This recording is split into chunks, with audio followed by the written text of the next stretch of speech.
નમસ્કાર મિત્રો, અતીતના હરીશોમાં આપનું સ્વાગત છે. હું સંજય દવે.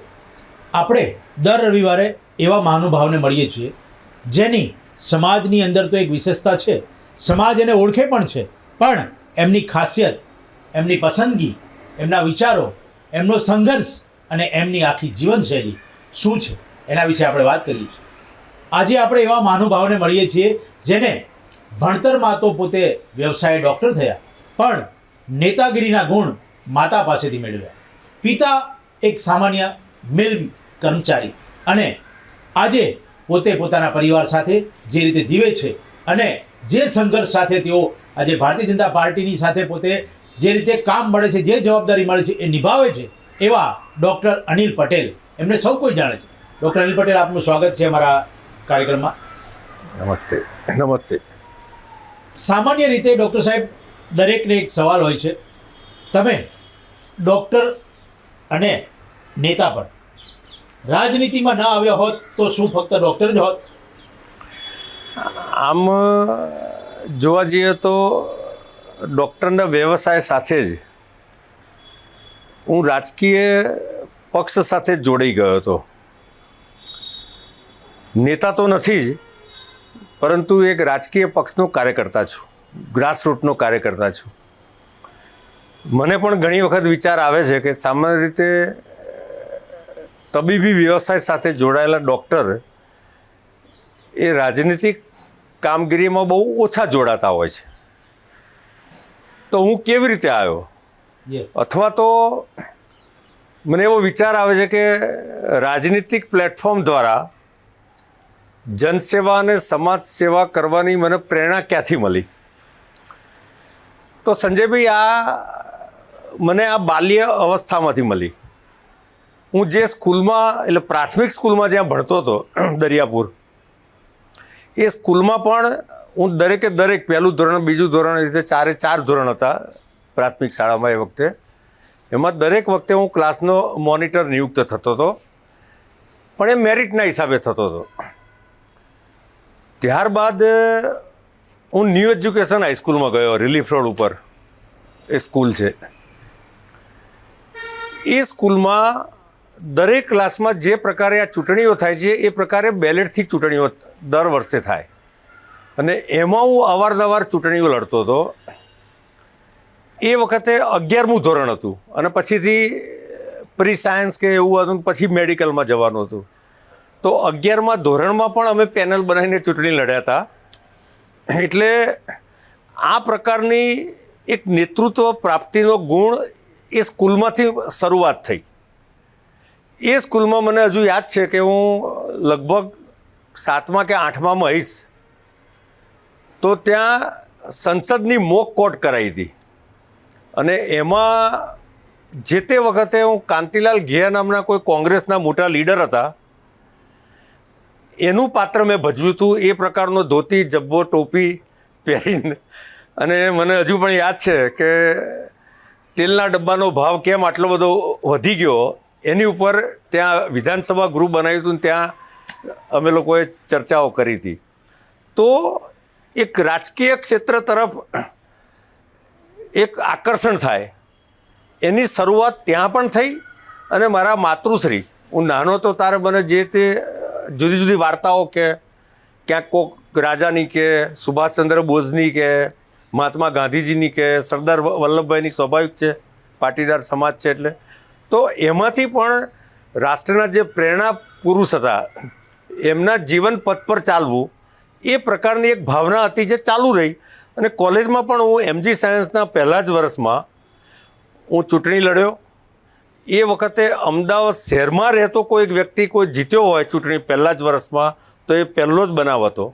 અને એ જ વખતે હું ત્યાં જીમખાના જનરલ સેક્રેટરી પણ બન્યો. આ બધા વિશિષ્ટ બનાવો હતા. તો રાજનીતિક પ્રક્રિયા એક તરફ અંદર ઘડતર થતું હતું રાજનીતિનું, અને અમારા ત્યાં, હું જ્યાં મારું નિવાસ, જ્યાં મારો જન્મ થયો દરિયાપુર, ત્યાં ભારતીય જનસંઘના ધારાસભ્ય પીસી પટેલ હતા, અને ભાજપના સૌથી પહેલાં 2 કોર્પોરેટરો 1969 એ કોર્પોરેટરો 2 જનસંઘના ચૂંટાયા હતા. તો એ વખતે તો નાના અમે 15-16 વર્ષ, તો પીસી પટેલનો દીવો આવ્યો, જનસંઘનો દીવો આવ્યો, એમ કરીને પ્રચાર કરતા હતા. એટલે ધીમે ધીમે રાજનીતિ તરફનું ખેંચાણ વધતું ગયું. સાથે સાથે અમારી પોળમાં એક મનુદાદા કરીને રહેતા હતા. એ અમને દરિયાપુર દરવાજાની સામે એક લાલપુરી માતાની વાડી છે, ત્યાં સંઘની પ્રાથમિક શાળા લાગતી હતી, સંઘનો વર્ગ લાગતો હતો ત્યાં. તો ત્યાં અમે હાથમાં દંડ લઈને ત્યાં જતા હતા. ત્યારે આરએસએસ શું, સંઘ શું, જે કંઈ ખબર નથી, પરંતુ એક વિદ્યાર્થી કાળમાં ત્યાં કબડ્ડી રમવા મળે છે, દંડ આપણને શીખવાડે છે અને વિવિધ પ્રકારની કસરત કરાવે છે. તો એક સ્વયંસેવક તરીકેનું ઘડતર પણ ત્યાંથી શરૂ થયું. અને મને મારા જીવનમાં આ સ્કૂલ, મારા માતા અને આ શાખાનો અનુભવ, એ જે સંસ્કાર અને સ્વયં ડિસિપ્લિન હું જીવનમાં શીખ્યો હોય, તો આ 3 બાબતમાંથી ધીમે ધીમે શીખતો ગયો. અને એ બીજે મેડિકલ કોલેજમાં પણ ચાલુ રહ્યું અને MBBS પાસ થયા પછી પણ ચાલુ રહ્યું. સદનસીબ એવું થયું કે 1974માં નવનિર્માણ આંદોલન ચાલુ થયું અને હું કોલેજના પહેલા વર્ષમાં. નેતૃત્વના આ બધા અનુભવો તો હતા જ. તો એ વખતે સાયન્સ સ્ટ્રીમની એક નવનિર્માણ સમિતિ બનાવી અને નવનિર્માણ સમિતિનું નેતૃત્વની જવાબદારી મને બધાએ ભેગા થઈને સોંપી. એવી જ રીતે દરિયાપુરમાં પણ એક નવનિર્માણ સમિતિ બની અને નવનિર્માણ સામેના આંદોલનો ત્યાં પણ હું મુખ્ય હતો. એટલે 74થી રાજનીતિક પ્રવૃત્તિ ફૂલફ્લેજ ચાલુ થઈ અને જનસંઘમાં તો 74-75થી જ જોડાયો, જેવા 18 વર્ષ પૂરા થયા. અને જનસંઘનું કામ કરતાં એક સમય એવો આવ્યો કે ભાજપના અમદાવાદ શહેરના અને પ્રદેશના પૂર્વ કોષાધ્યક્ષ પ્રહલાદભાઈ પટેલ ત્યાંથી વિધાનસભાની ચૂંટણી લડતા હતા. પીસી પટેલ એમની સામે લડતા હતા, અપક્ષ તરીકે લડતા હતા. અને બદલાવ થયો હતો અને પેલા જનતા પક્ષના કેન્ડિડેટ તરીકે લડતા હતા, કારણ કે જનસંઘ જોડાઈ ગયો હતો. તો એ વખતે પણ હું પ્રહલાદભાઈ પટેલનો રાઉન્ડ ઇન્ચાર્જ હતો અને મને યાદ છે કે હું 2nd MBBSમાં ભણતો હતો, છતાં પણ મેગાફોન લઈને હું સમગ્ર વિસ્તારમાં એમનો પ્રચાર કરતો હતો. એટલે એક રાજનીતિક યાત્રા, નાની મોટી જવાબદારી, યુવા મોરચાનો મહામંત્રી, વોર્ડનો ઉપપ્રમુખ, પ્રમુખ, મંડળ, શહેર, પ્રદેશ, સતત આ કામગીરી ચાલુ રહી. અને કદાચ બહુ થોડા વ્યક્તિઓમાંનો એક હું હઈશ આજે ગુજરાત ભાજપમાં, કે જે 74-75થી આજ દિન સુધી સતત પાર્ટીની કોકને કોક જવાબદારી સંગઠનની સંભાળતો હોય અને પાર્ટીનું કામ કર્યા કરતો હોય. લગભગ 95-96થી સંજયભાઈ પ્રદેશની જવાબદારી કંઈક ને કંઈક મને સોંપવામાં આવી છે. એટલે 95-96થી આજ દિન સુધી 2025 સુધી પ્રદેશની બધી જ જવાબદારીઓમાં, નાની મોટી ચૂંટણીની, સંગઠનની, પ્રવાસની, આ બધા જ પ્રકારના કામ સાથે હું જોડાયેલો છું. મને એમાં આનંદ એ છે કે મારો એક સિદ્ધાંત છે, give your best and take other best. એટલે મેં સંગઠનના માધ્યમથી એક કાર્યકર્તા તરીકે મેં મારું જીવન બી સમર્પિત કર્યું. મેં મારી શક્તિ પ્રમાણે સારામાં સારું પાર્ટી માટે આપ્યું અને નવા કાર્યકર્તાઓની શક્તિઓનો ઉજાગર કરી, ટેક બેસ્ટ ફ્રોમ ધેમ. અને એ રીતે નવા લોકોને પાર્ટી સાથે પણ જોડ્યા અને એ લોકો નેતૃત્વ આપી શકે એ પ્રકારે સક્ષમ પણ બનાવ્યા. બિલકુલ ડૉક્ટર સાહેબ, તમે વાત કરી, વાતની અંદર તમારો દરિયાપુરમાં જન્મ થયો એનો પણ ઉલ્લેખ કર્યો. હવે MBBSનો અભ્યાસ, પિતા મિલના કર્મચારી, સંઘર્ષ કેવો રહ્યો અને એવી કઈ ઘડી જેને કહેવાય કે દુઃખદાયક અથવા યાદ આવે તો પણ આજે પણ એનું સ્મરણ થાય તો એમ થાય કે આ આવું ના બન્યું તો સારું?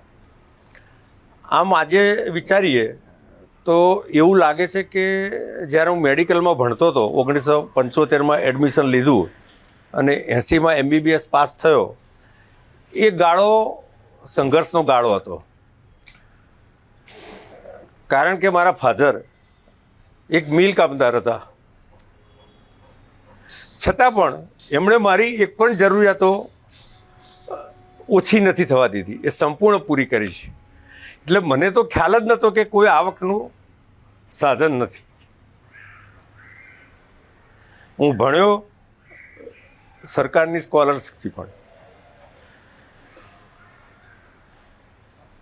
કમનસીબી એ થઈ કે હું MBBS થઈ ગયો, મારો પહેલો જ પગાર આવવાનો હતો અને આઈ લોસ્ટ માય ફાધર. એ કદાચ જીવનનો સૌથી ખરાબમાં ખરાબ અનુભવ થયો. ત્યાર પછીની તો આખી જિંદગી એક અલગ સંઘર્ષ, સફળતા સફળતા, સંઘર્ષ, સફળતા સફળતા. આજે પણ અમે જે મારા પેરેન્ટ્સ તરફથી જે ગુણ મળ્યા હતા એ પ્રમાણે આજે પણ અમે સંયુક્ત કુટુંબમાં રહીએ છીએ. મારા 2 દીકરાની વહુઓ, ત્રીજી પેઢી, બધા જ અમે સાથે એક જ જગ્યાએ રહીએ છીએ. અને બંને દીકરાઓ ડૉક્ટર છે, મોટો રેડિયોલોજીસ્ટ છે, એના મિસિસ પણ ડૉક્ટર છે, MBBS ડૉક્ટર છે. નાનો ડેન્ટિસ્ટ છે, એના મિસિસ પણ ડેન્ટિસ્ટ છે, અને આજે ફોરેન્સિક ઓડેન્ટોલોજી નેશનલ ફોરેન્સિક સાયન્સ યુનિવર્સિટીમાં એ આસિસ્ટન્ટ પ્રોફેસર છે. તો we are living now happy life. નહીં, બિલકુલ ડૉક્ટર સાહેબ, તમારો સંઘર્ષ છે, પણ જે સફળતા મળી ત્યારબાદ જે રીતે પરિવારની વાત કરી, પાર્ટીમાં આટલા સમયથી છો, કોર્પોરેશન ક્યારે લડ્યા અને ત્યારબાદ ક્યારે વિધાનસભા કે MP ક્યારે વિચાર ના આવ્યો? જો રાજનીતિક પાર્ટીના એક કાર્યકર્તા તરીકે હું એવું સ્પષ્ટ માનું છું કે રાજનીતિ એક તપસ્યા છે. અને જ્યારે તમે રાજનીતિમાં કામ કરો છો ત્યારે તમારામાં ધીરજ એ સૌથી મોટો ગુણ હોવો જોઈએ. સાથે સાથે રાજનીતિમાં કામ કરવાનો તમારો ઉદ્દેશ શું છે? જેમ મેં શરૂઆતમાં કહ્યું કે જે પ્રકારના સંસ્કાર અને સ્વયંશિસ્ત ઘરમાંથી અને સ્કૂલમાંથી મેળવ્યા, એની સાથે સાથે એક રાષ્ટ્રવાદની ભાવના જે બાળપણથી મળી, મારા મધરની વાતો સાંભળીને, સંઘના કાર્યક્રમોમાં જવાથી, શાખામાં જવાથી, કોલેજમાં પણ શાખા લાગતી હતી ને કુદરતી ડૉક્ટર પ્રવીણ તોગડિયા અમારાથી 1 વર્ષ જુનિયર હતા, એટલે સંઘ સાથેનો જે પરિચય, સમન્વય એકદમ વધી ગયો. તો રાષ્ટ્રવાદ એક એવો વિષય છે કે જેના કારણે આજે પણ રાજનીતિમાં કામ કરીએ છીએ. અને એવું સ્પષ્ટ માનું છું કે રાજનીતિમાં બધાને જ બધી તક મળતી નથી. કેટલીક તક નસીબ આધારિત છે, પરંતુ હા, એટલું ચોક્કસ મને આનંદ છે કે મારી ભારતીય જનતા પાર્ટીએ મને એક પ્રદેશના હોદ્દેદાર તરીકેની, એક કાર્યકર્તા તરીકેની ઓળખ આપી છે. મને 3 વખત મ્યુનિસિપલ કોર્પોરેશનની ચૂંટણી પણ ટિકિટ પણ આપી. હું 10 વર્ષ નવરંગપુરા જેવા પ્રતિષ્ઠિત વિસ્તારમાંથી કાઉન્સિલર રહ્યો. મને ટાઉન પ્લાનિંગ ચેરમેનની, એસ્ટેટ કમિટી ચેરમેનની જવાબદારી પણ પાર્ટીએ આપી. ત્યારબાદ આ પ્રકારના પદમાંથી એક બ્રેક આવ્યો, પણ સંગઠનની જવાબદારીમાં મને જેટલા બી સેલ છે એ બધા સેલનો પાર્ટીએ પ્રભારી બનાવ્યો. કારણ કે મારી સંગઠન શક્તિ ખૂબ છે, એ પાર્ટી સમજે છે. અને એટલા જ માટે એમણે સંગઠનમાં આજ દિન સુધી 45-47 વર્ષ સુધી નાનું મોટું કંઈક નવું ક્ષેત્ર હોય કે જ્યાં કંઈક સંગઠન ડેવલપ કરવાનું હોય, નવા લોકોને જોડવાના હોય, તો એ પ્રકારની હરમેશ પ્રબુદ્ધ નાગરિકોમાં, ડૉક્ટર, વકીલ, આ બધામાં હરમેશ જવાબદારી આપી છે. એ પછી 2014માં આદરણીય આનંદી પટેલ જ્યારે ચીફ મિનિસ્ટર થયા ત્યારે મને ગુજરાતમાં બાંધકામ શ્રમયોગી કલ્યાણ બોર્ડનો ચેરમેન બનાવવામાં આવ્યો. તમે જો એક સામાન્ય પરિવારમાંથી આવેલી એક વ્યક્તિ એક આવી રાજ્ય સરકારના એક મોટા નિગમની જવાબદારી જ્યારે સંભાળે છે, તો એ વખતે સંગઠન અને સરકાર એટલે કે બેન એમનો વિચાર પણ એવો હતો કે હું કદાચ ગરીબ બાંધકામ શ્રમિકો માટે સારું કામ કરી શકીશ. સંજયભાઈ, મને આનંદ એ છે કે જે બોર્ડ 0માં હતું એ આખા બોર્ડને જીવિત કર્યું, પુનર્જીવિત નહીં, જીવિત કર્યું.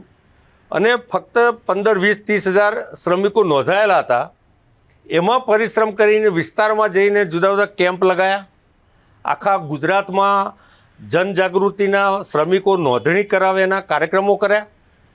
અને જ્યારે મારો ટેન્યુઅર 3 વર્ષનો પત્યો 17માં, ત્યારે 6-6.5 લાખ કરતાં વધારે શ્રમિકોને અમે જોડી શક્યા. તમે કદાચ રસ્તા પર બાંધકામ શ્રમિકોને 5 રૂપિયામાં ભોજન અન્નપૂર્ણા યોજના આ જુદી જુદી જગ્યાએ જોતા હશો. એ સમય દરમિયાન લગભગ 23 થી 24 જુદી જુદી યોજનાઓ આ શ્રમિક અને શ્રમિકોના પરિવારના લાભાર્થે, જે કેન્દ્રનો એક એક્ટ છે 1996નો લગભગ, એ એક્ટના આધારે અમે અનેક કામો કર્યા. જે કોવિડમાં સૌથી વધારે ધન્વંતરી રથ કામમાં આવ્યા, એ ધન્વંતરી આરોગ્ય રથનું લોકાર્પણ સૌ પ્રથમ વખત મારા બોર્ડ દ્વારા શ્રીમતી આનંદીબેનના હસ્તે લોકાર્પણ થયું હતું. તો જે શ્રમિક વર્ગ છે, જેને સાચા અર્થમાં પોતે 24 કલાકમાંથી 12 કલાક કામ કરતો, જેને કશું ખબર જ નથી, એના અને એના ફેમિલી માટે એની આરોગ્યની સુવિધા, એના જુદા જુદા પ્રકારની આવાસની યોજનાઓની સુવિધા, એના સંતાનો માટે શિક્ષણની સુવિધા, ઇવન શ્રમિક કોકને લગ્ન કરીને આવ્યો અને એને પત્નીને કદાચ ભણાવી છે તો એની પણ સુવિધા. એટલે કે જન્મથી મરણ સુધી દરેક સ્ટેજ પર રાજ્ય સરકારનું આ બોર્ડ એની જોડે ખભે ખભા મિલાવીને ઊભું રહે અને એને એમ્પાવર કરે, એ પ્રકારની અનેક યોજનાઓ બનાવી. એ મારા જીવનનો આનંદનો વિષય છે. મને યાદ છે કે ભાવનગર હું ગયો હતો અને ત્યાં શ્રમિકોને જુદી જુદી યોજનાઓના લોકાર્પણ, ચેક અર્પણ આ બધું ચાલતું હતું. એમાં એક કડિયાકામ કરતો એક દીકરો સ્ટેજ પર આવ્યો. એને અમે એક આવાસનો ચેક આપ્યો. પછી એનો પ્રતિભાવ પૂછ્યો સંજયભાઈ.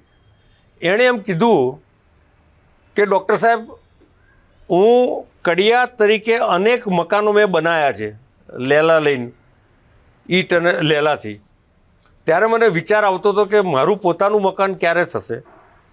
આજે કે હું આભારી છું આ બાંધકામ શ્રમયોગી બોર્ડનો કે જેણે મને મારા પોતાના મકાનની ચાવી આપી. આ જે આનંદની ક્ષણ છે, આવા તો અનેક બનાવ બન્યા છે. હમણાં જ 1 મહિના પહેલાં હું સાઈબાગ એક કાર્યક્રમમાં વક્તા તરીકે ગયો હતો. કાર્યક્રમ પત્યો પછી એક ભાઈ આવ્યા મારી સાહેબ પાસે. મને કે સાહેબ આપનો ખૂબ ખૂબ આભાર. એટલે મેં કહ્યું શા માટે? વાતમાં હું વિષય મૂક્યો તો હું વિચારવા પડ્યો કે તમે સાહેબ મારા છોકરાને બહુ મદદ કરી હતી. હવે મને યાદ છે એ પ્રમાણે આવી કોઈ મદદ મારા દ્વારા થઈ નથી સીધી ડાયરેક્ટ, જે મને યાદ હોય. મને કે સાહેબ તમે ચેરમેન હતા અને મારા દીકરાને તમે 35,000ની શિક્ષણની સહાયનો ચેક આપ્યો હતો. તો જ્યારે લોકોમાંથી આ પ્રકારનો પ્રતિભાવ મળે છે, ત્યારે લોકો માટે, સમાજ માટે, રાષ્ટ્ર માટે કંઈક કરી છૂટ્યાનો આનંદ થાય છે. બિલકુલ, વાત કામની થઈ. સાથે હવે વ્યક્તિગત ડૉક્ટર અનિલભાઈને શું શોખ? નવરા હોય આટલા બધા વ્યસ્ત જીવનની અંદરથી ક્યારેય પોતાના માટે સમય કાઢ્યો તો એ શેના માટે કાઢ્યો? ગીત, સંગીત, ફિલ્મ કે નાટક? ને જો વ્યક્તિગત રીતે કહું તો મને ક્રિકેટનો ખૂબ શોખ છે.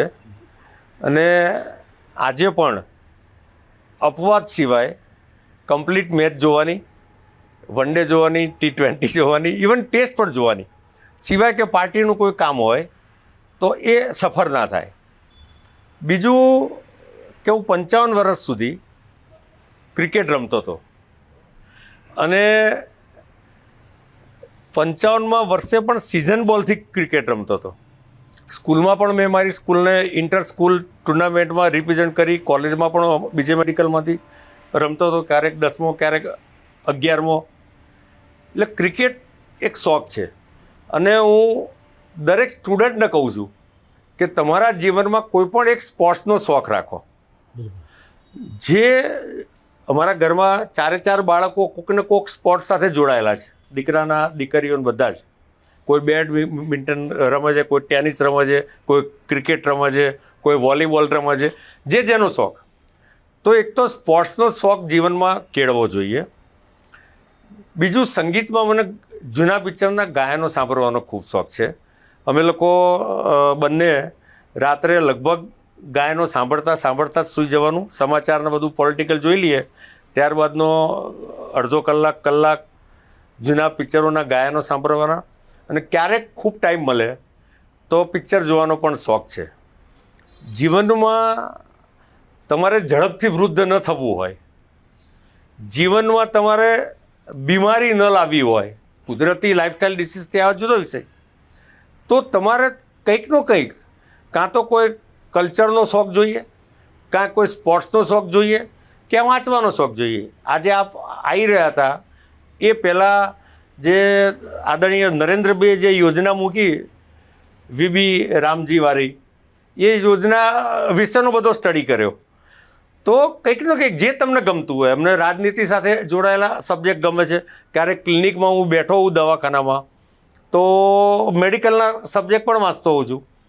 એટલે આ જુદું જુદું વાંચન, સ્પોર્ટ્સ અને ગીત સંગીત આ મને સંપૂર્ણ હેલ્ધી રાખે છે. બિલકુલ, તમે વાત કરી કે અમે બંને ગીતો સાંભળતા હોય એટલે વિચાર આવ્યો કે મેડિકલના સ્ટુડન્ટ અત્યારે ટોલ એન્ડ હેન્ડસમ અત્યારે પણ છો, યુવાનીમાં તો હશો જ. ક્યારેય કોઈની સાથે આંખ મળી છે કે સીધા ભાભી જ આવ્યા? ના, એની સાથે જ આંખ મળી અને એની સાથે જ એના ફેમિલી એટલે એના પેરેન્ટ્સની અનિચ્છા છતાં મેરેજ કર્યા. અચ્છા, એટલે લવ મેરેજ? લવ મેરેજ કર્યા. અને મારા મધર ફાધર બહુ ભણેલા નહીં, આમ જૂના જમાનાના કહેવાય, છતાં પણ એમનો જે સહકાર અને મારી પીડા સાથે એમની પીડા, કદાચ એનું વર્ણન પણ હું નહીં કરી શકું. એકદમ ઉમંગભેર અમે પ્રેમ લગ્ન કર્યા, એને સ્વીકાર્યા અને સમાજમાં સેલિબ્રેટ કર્યા. એટલે આંતરજ્ઞાતીય લગ્ન? આંતરજ્ઞાતીય. મારા સાસુ મારું જૈનમાં છે. આંતરજ્ઞાતીય લગ્ન કર્યા છે. આ પ્રકારના વિચારોથી યુવાનો પ્રેરાતા હોય તો ખરેખર યોગ્ય છે કે કેમ, કે અથવા એના માટે શું કહી શકાય? તો એમાં પ્રેમ લગ્ન અથવા આંતરજ્ઞાતીય લગ્ન એમાં કંઈ ખોટું નથી, પરંતુ વિચારપૂર્વક થયેલું હોય તો એમાં વાંધો નથી આવતો. મારી આંખ મળી તો એ વખતે હું કમ્પ્લીટ એડલ્ટ થઈ ગયેલો હતો અને લગભગ 22-23 વર્ષનો હતો. અથવા સાથે ભણતા હતા ભાભી? ના, એમના ત્યાં મારે જવાનું થતું હતું. એમના બ્રધર મેડિકલમાં ભણતા હતા. અચ્છા. પણ ઘણી વખત ખાલી આકર્ષણ અથવા તો પોતાના જીવનમાં ખૂટતી કોઈક વસ્તુ સામાન્ય પાત્રમાંથી મેળવવા માટેનો પ્રયત્ન, દેખાદેખી, અત્યારનું જે એન્વાયરમેન્ટ છે એની અસરો, આ બધામાં ક્યારેક જો વિચારપૂર્વકનું ન હોય તો એ સંબંધો પણ નિષ્ફળ થાય છે, એ લગ્ન પણ નિષ્ફળ થાય છે. પણ આંતરજ્ઞાતીય લગ્ન એ ખોટા છે એવું હું માનતો નથી. પણ સમજદારીપૂર્વક થયેલું હોય. પણ એ સમજદારીપૂર્વક હોય, વિચારપૂર્વક હોય અને તમારું એક પ્રકારનું કમિટમેન્ટ હોય. Not only attraction. Not only attraction, તમારું કમિટમેન્ટ હોય, તમારે કંઈક છોડવાની ભાવનાઓ હોય. કારણ કે અલ્ટિમેટલી લગ્ન એ એવી સંસ્થા છે કે જેમાં તમારે સમજદારી, તમારું સમર્પણ, તમારો સમન્વય અને તમારી ભાગીદારી, આ સૌથી મહત્ત્વનો વિષય. એમની સાથે એટલે કે ભાભી સાથે ગાળેલો કોઈ સમય યાદગાર, કોઈ ફિલ્મ, કોઈ પ્રવાસ એવું કંઈ હોય તો? આમ જોવા જઈએ તો એક તરફ ડૉક્ટર, બીજી તરફ રાજનીતિમાં ફૂલ ફ્લેજ, તો સમાજ જીવનમાં કદાચ અમારા સગા સંબંધીઓ બધાને મારી ક્યાંક ને ક્યાંક ઉણપ દેખાય છે, કારણ કે એવો સમય ફાળવી શકતો નથી. એ બધી જવાબદારી મારા પત્નીએ ઉપાડેલી છે. અને આમ રેગ્યુલર બહાર જવાનું, પ્રદેશમાં 8 થી 10 જુદા જુદા કન્ટ્રીમાં જવાનું થયું, દેશમાં પણ ફરવાનું થયું. હમણાં જ મેઘાલય જઈ આવ્યા.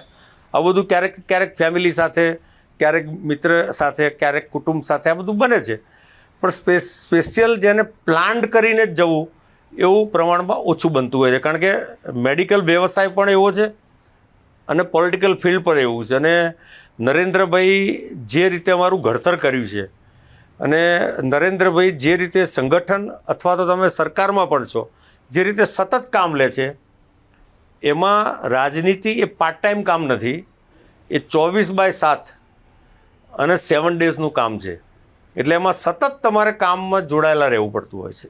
ટૂંકમાં સંયુક્ત પરિવાર કેટલો જરૂરી અને એની તાકાતની અસર શું છે? હું એવું માનીશ કે તમે તમારી કમનસીબ ક્ષણોમાં અથવા દરેકના જીવનમાં બનતી ક્યારેક કમનસીબ ઘટનાઓમાં પણ જો તમે સંયુક્ત પરિવારમાં રહેતા હશો તો એમાં ઝડપથી ઉભરી આવશો. નંબર 1. બીજું, સંયુક્ત પરિવારનો ફાયદો એ છે કે તમે જે સંસ્કાર તમારા મા બાપના સંયુક્ત પરિવારમાં મેળવ્યા છે એ તમારી જે દીકરાની વહુઓ છે, સાચા અર્થમાં જે દીકરીઓ પણ છે, એમને અને જે નેક્સ્ટ જનરેશન છે એ બાળકોને પણ તમે એક સારા સંસ્કાર આપી શકશો. એ બાળકોના ઉછેરમાં પણ તમે, કારણ કે દીકરો અને એની મિસિસ એ તો બધા ડૉક્ટરો છે એટલે એ પણ ફૂલ ટાઈમ કામે લાગેલા છે, પણ છતાં પણ આજે અમને એક દાદા તરીકે, દાદી તરીકે એક આનંદ છે કે બાળકોના ઉછેરમાં પણ અમે સહભાગી થઈએ છીએ. એમને પણ સારા સંસ્કારની સાથે સાથે એમને સારું શિક્ષણ મેળવી રહ્યા છે અને સારું શિક્ષણ મેળવવાની પ્રેરણા પણ આપીએ છીએ. બિલકુલ. તો જે રીતે વ્યવસાય ડૉક્ટર, રાજનીતિના વિચારો નાનપણથી, સંગઠનની ભાવના સક્રિય અને સંયુક્ત પરિવારની જે લાગણી છે એ તમામનું જેને કહી શકાય કે એક સમન્વય હોય તો ડૉક્ટર અનિલ પટેલ. આવા વ્યક્તિઓ ખૂબ ઓછા હોય છે કે જે રાજનીતિમાં આવે છે પણ કોઈ મોહ, લોભ કે કોઈ લાલચ વગર. તમામ વિચારો અને તમામ પ્રયત્ન સમાજના અને પરિવાર માટેના.